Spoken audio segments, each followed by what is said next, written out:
What's up, Flat Earth family? How you doing? Welcome to the podcast. If this is your first time at Extra, welcome. I'm Rick Flat. If you want to find out anything more about the podcast and what we are up to, head on over to theflatearthpodcast.com. There you'll find all the information you need, previous episodes, da-da-da, bada-boom, bada-bing. New episodes come out audio, Spotify every Thursday, and YouTube video also every Thursday. We have other stuff on our YouTube channel. Please check it out as well. We have the Project 1046 going on. That's with update videos every Tuesday and weigh-in videos every Friday. And then we just put content up willy-nilly whenever else we want. So, yeah, just check it out if you've got a minute. There's some good stuff on there. Speaking of YouTube, if you are watching this on YouTube, not just hitting it on the audio, could you please take a moment? Could you just hit the little subscribe button and then the thumbs up, and then also the little button, the little bell icon, and select all. That way you get updates on all the videos, and make sure you don't miss any of our stuff that we're putting out. Also, if you take a moment to comment, that would really help as well. A little bit of interaction would be great. At the moment, it's easy for me to answer every comment and every person that comments because no one's commenting. we're in the shallows of our YouTube career. We are in the fallow season. So please take a moment. Like I say, subscribe, bell, comment. That would be fantastic. Now, today is meant to be a guest in studio day, but it didn't work out for various reasons. Just couldn't quite juggle it. We were meant to do it today, but events transpired. So there you go. But my man is coming on Monday or Tuesday. So next week we'll have a guest podcast. For those of you again who are new, we do 1 week like this, just me and you, a little bit of me and you time, and then we have an in studio guest. So we're not doing that. So you're stuck with little old me. But I've got something I want to talk about a little bit, and we'll mess around for a little while and just see where this lands. Now, I've realized, and I think I heard a comedian say this some years ago, that if you are someone who reads a lot, if you are a real bookworm, and if you've read the classics and you've read all the kind of trendy people, that you are considered well read. But that if you watch lots of TV, you're not considered well viewed. And I would kind of fall in that category. I mean, I read a book or two. I love books. I'm a writer. I love books. But I think there's more of a case to say I'm well viewed than well read at this point in my life. I love TV. I love film. I can just get lost in them. I love story. I love characters. So for me, whenever I come across certain things in film or in TV, they stick with me.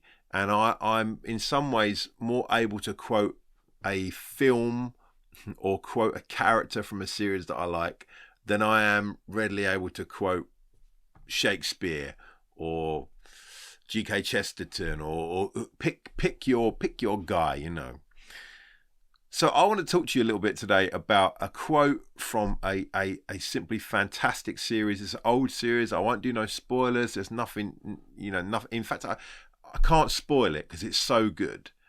But I can maybe help you.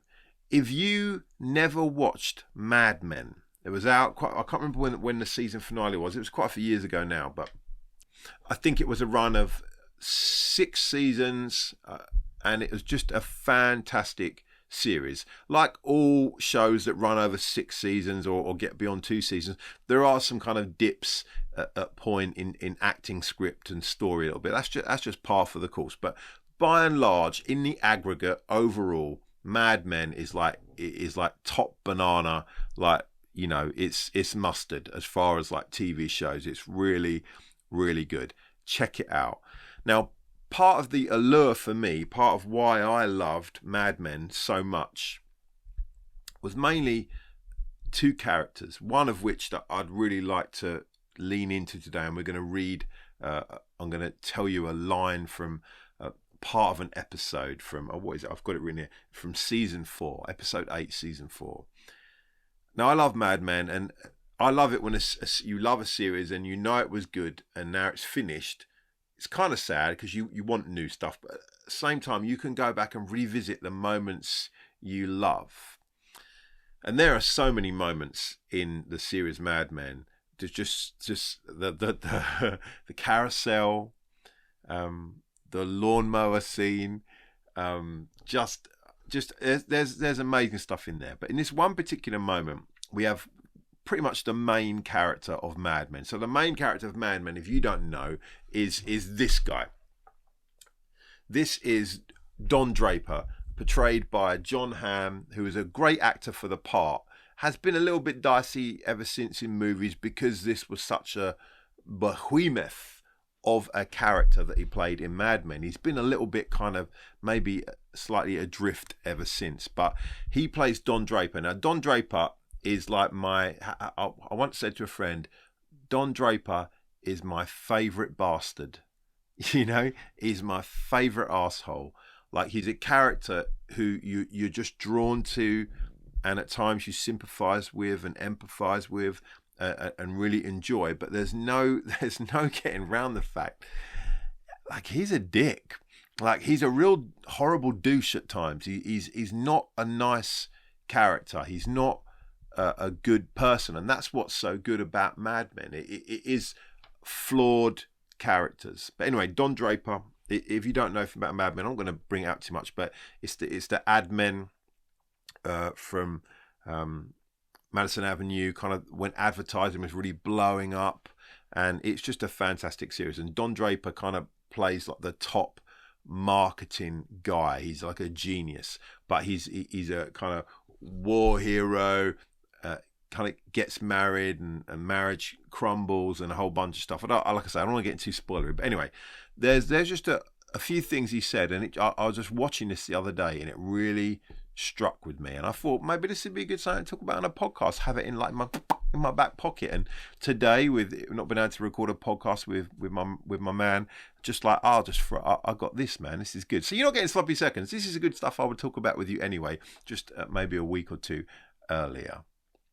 Let me read you. So in the scene, it's kind of playing a montage. Mad Men, they do some great montages. Mad Men, Sopranos, like the montage game is strong in TV at the moment. It's great.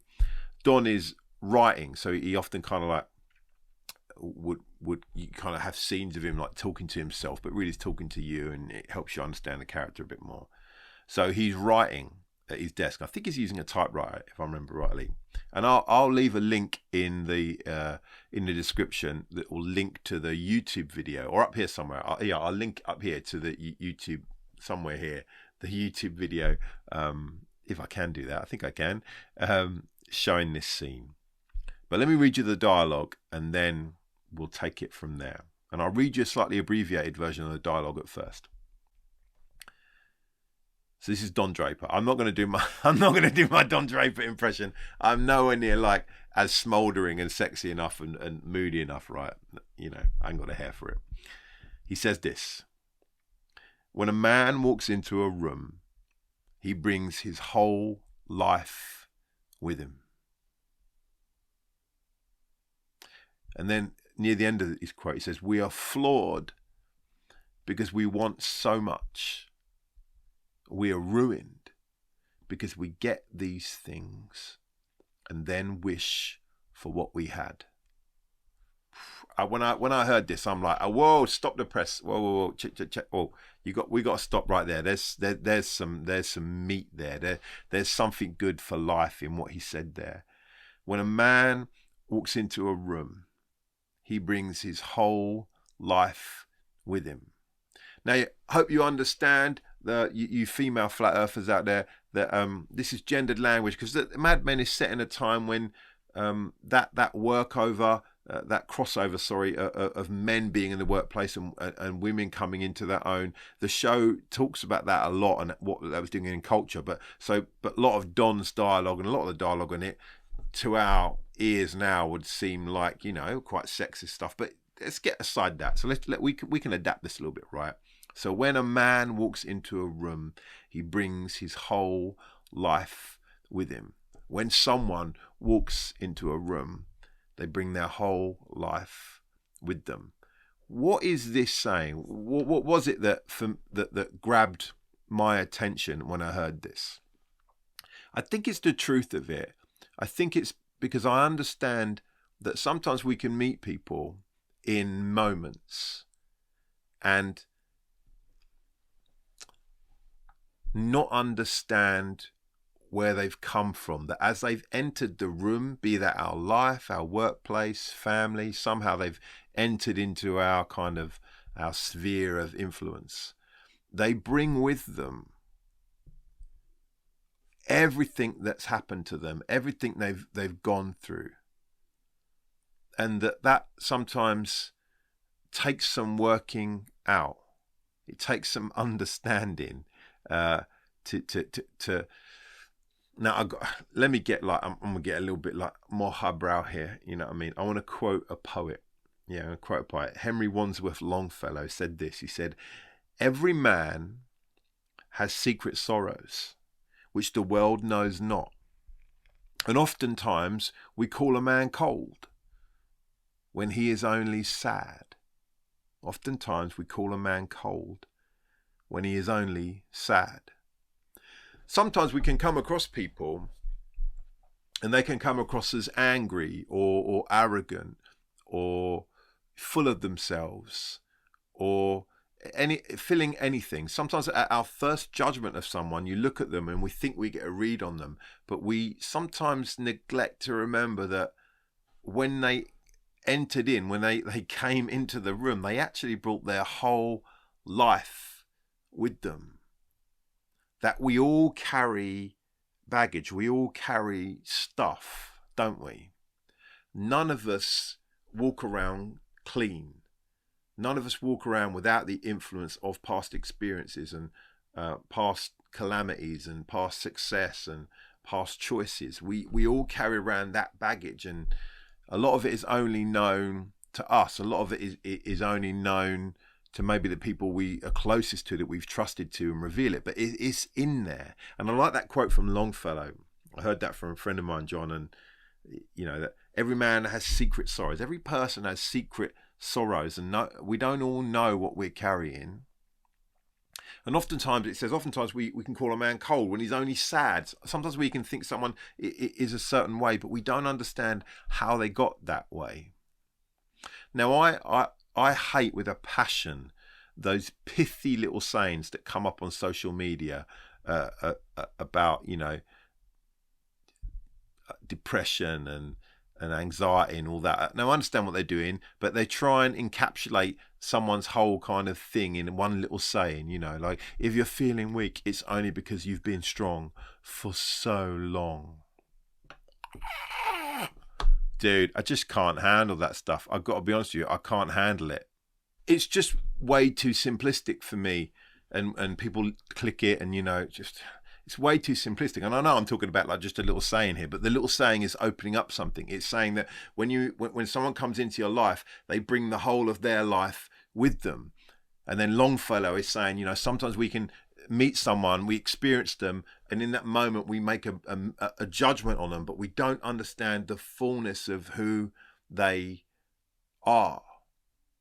That's part of what I love about when we have guests in studio. Like last guest podcast we had with Darren Nicholhurst, Daz the Bull, bodybuilder. But if you were to meet him, and I know because I met him for the first time once, you could get a measure on him, like stocky, you know, quite down the line, quite kind of like, not abrupt, but like will tell you plainly how he feels. You could get a measure on him if you're not careful.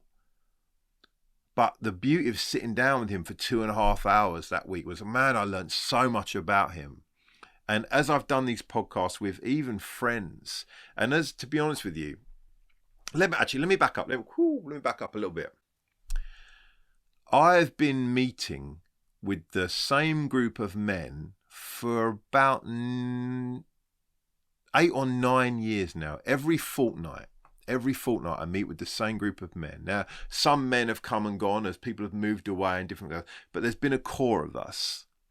And we meet every fortnight, at one of our friends' house. I've hosted it here. Other people have hosted it, but generally we meet at one friend's house. He has a really lovely fire pit, and we eat some food together. We have a beer or a cider or a whiskey. We have a nice cigar, and then we tell our stories. We take a moment to say, this is where I came from. These are some of the things that have happened to me. Here's how I got to where I was. And it's been like, just like mind-blowing to understand that people are so complex. We cannot get a quick judgment on people. We cannot just take a shot of someone and go, that's them. Everyone, from the person that you feel like you would love most in the world and have the most in common in, to your foulest enemy, your political opposite, your religious opposite, your ethical, moral opposite. If you had time to sit and listen, you would understand that when people walk into a room, they bring their whole life with them. Now, there is a little bit more dialogue in this show. I kind of read that first part, and then the last part. We are flawed because we want so much more. We're ruined because we get these things, then wish for what we had. But there was a little bit in the middle. So let me read you the whole thing. When a man walks into a room, he brings his whole life with him. He has a million reasons for being anywhere. Just ask him. If you listen, he will tell you how he got there, how he forgot where he was going, and that he woke up. If you listen, he'll tell you about the time he thought he was an angel or dreamt of being perfect. And then he'll smile with wisdom, content that he realized the world isn't perfect.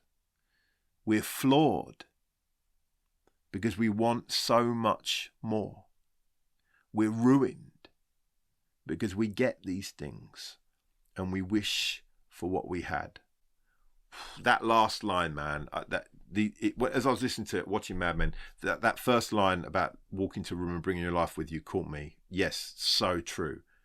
But this last line, we're flawed because we want so much more. We're ruined because we get these things and then wish for what we had. This is essentially saying sometimes we don't know what we've got. We don't understand what is in our hand. And sometimes we cry out for more. We say, no, I don't want these things. It's not enough. I want more. And it is a flaw. Now, it's not a flaw to want more. You should want more. You should go for the things you want.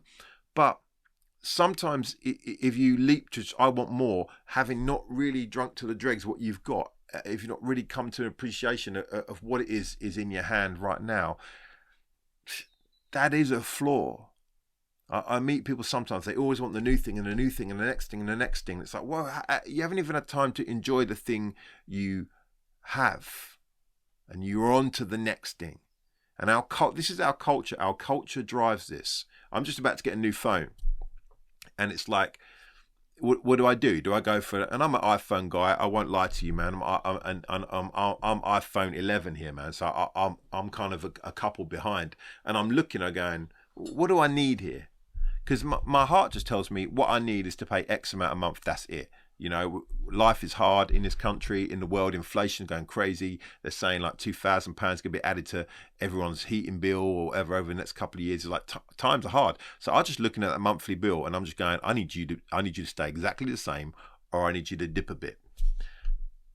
But really, I want that juicy new iPhone. You know what I mean? Like, I was like, I could just keep my phone and just SIM card it out, man. Just go to a SIM card only contract. Take me down to like £10-15, right? But I want that new thing. I want that Pro model. Give me that Pro model. And I don't even know why I want it. I don't even know. It's got extra camera. That's great. Like I was alright with one camera. I got to tell you, I was right with one camera. Then they gave me two cameras. I was like, oh, sweet. All right, I got two.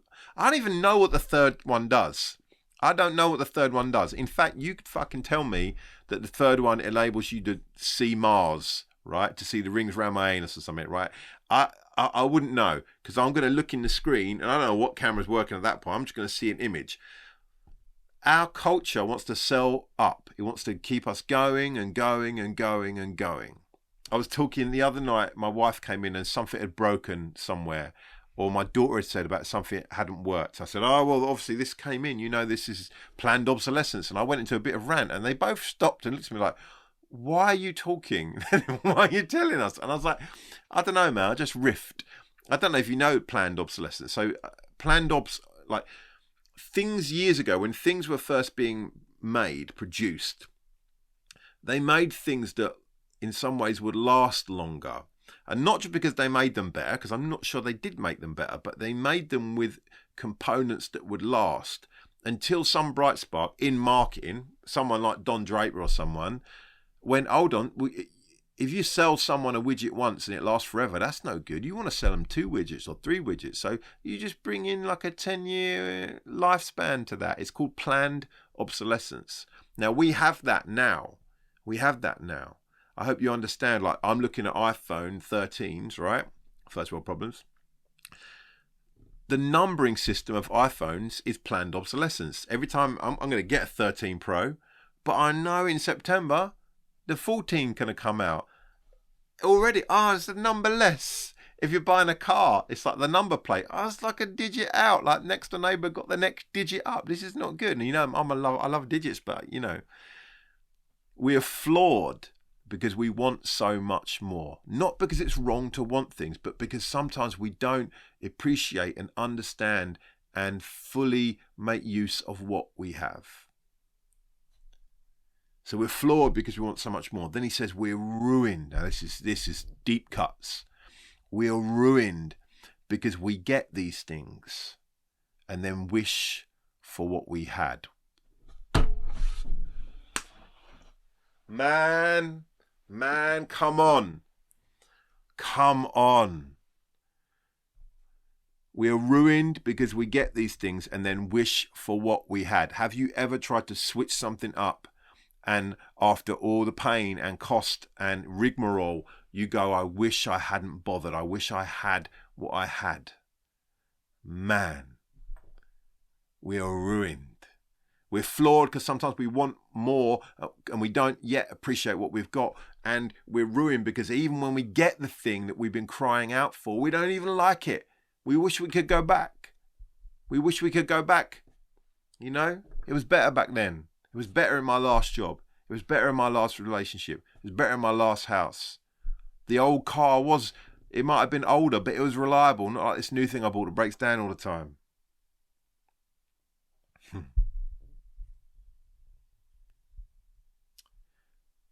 It's very hard, and I think it's getting harder to be patient and kind.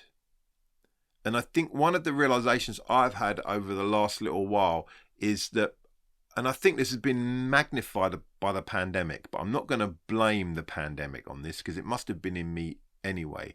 But I think I've had more permission granted in this last 2 years to hate. And I think I've let a lot of areas of hate get out of hand in me. Have you been like that? Have you found like the air turns blue when politicians are on the TV in our house now? It's accepted that when something comes up, I will say particular words about particular people. It's just one of those things. I can't do it, Someone comes on the TV and I'm like, that. It's hard, In fact, like if I had a beeper in real life, it would just be all the time. It'd be like, what the this dickhead, you and double you. It'd be a bleep fest. It will be an absolute hands down bleep fest. Because somehow my impatience has grown. Somehow something's happened, and maybe what's touching me in this thing is that what's got out of hand for me is the understanding that people are complex. So in our country, one of the most derided people at the moment is our Prime Minister Boris Johnson. Wanker. I'm still struggling, but there's a reason, right? there's probably a reason why he can't tell the truth. There's probably a reason why he can't apologize. And it goes way upstream. Now, I'm not particularly keen on like sitting down with Boris and working it out, but there's reasons. There's reasons. I think this struck me because I want to become a more patient person. I want to become someone who's more accepting. I find I judge people so quickly, don't you? I see people and they must do it to me, but I'm awesome, so it turns out well. But I sometimes look at people and my eyes jit up and down, and what are they wearing, what's their manner, what are their languages, what card they come in, what words are they using, and I make really quick judgments on them. And I want to become someone who's less judgmental, because I want to have an understanding that when people come into my life, they bring their life with them, and I don't know what that life is. I don't know. So, two things, because we're at time here, really. Two things. I want to understand that I don't understand everything about people, and I need to be a bit more patient with people. And then secondly, I need to understand that people don't understand me, and I need to be more gracious with how people treat me. Because I know it's hard to imagine, but sometimes people can like think me a certain way and it's negative. I know it's like really hard to understand why someone would do that, but it's possible. And sometimes you've got to open up a little bit and tell people about yourself. In our world, we're becoming more and more polarized, and the media and different powers amongst us are looking to split us off into camps and not have us consider that we bring a whole bunch of stuff with us. And they're looking to sell us stuff. They're looking for us to long to have this and have that. But it's ruined because we're flawed. We're flawed. We'll get that stuff. We'll chase that stuff. And we'll just wish we were back where we were. I don't know, guys. Once again, these podcasts, I don't intend them to be like meaningful or kind of like challenging, but they sort of turn out to be. So I don't know what to say to you guys. Thank you so much. Apologies we didn't have a guest in studio, but we will get straight back on it. And like I say, we've got a list of people coming up that I'm very excited about. So we'll get back to it as soon as we can. Please check out the podcast. Please check in on Friday if you're following the Project 1046 series. We have got a weigh-in on Friday, and I'm feeling good. I've been eating good. I've been meeting my steps. I've been running 2.5K. I've been like just doing my thing, and it's looking good. So that's on Friday at noon. Update video on Tuesday, and then we're back here on Thursday. Bless you guys. Have a great weekend, whatever you're going to do. Enjoy your Friday, Saturday, Sunday, Monday. See you Tuesday. Later.